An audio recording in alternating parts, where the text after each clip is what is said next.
किस्मत पलट देंगे चाणक्य के ये 3 मंत्र, आसमान छूएगा कारोबार। आचार्य चाणक्य की कुछ सीख कारोबारियों का भाग्य चमका सकती है, उन्हें धनवान बना सकती है। चाणक्य के अनुसार इंसान अगर कारोबार कर रहा है तो उसमें रिस्क लेने की क्षमता होनी चाहिए। जो व्यक्ति कारोबार में रिस्क लेने से डरता है वह कभी मनचाही सफलता नहीं प्राप्त कर सकता है।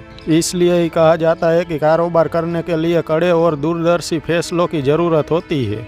आचार्य चाणक्य के अनुसार किसी भी आदमी को सफल कारोबारी बनने के लिए लाभ और नुकसान के बीच तालमेल रखना चाहिए। अगर आप अपनी इनकम से ज़्यादा खर्चा करते हैं तो यह भी आपके कारोबार के लिए बड़ा नुकसान साबित हो सकता है। आचार्य के अनुसार कोई भी आदमी अपनी वाणी से पूरी दुनिया में अपनी सफलता का डंका बजा सकता है।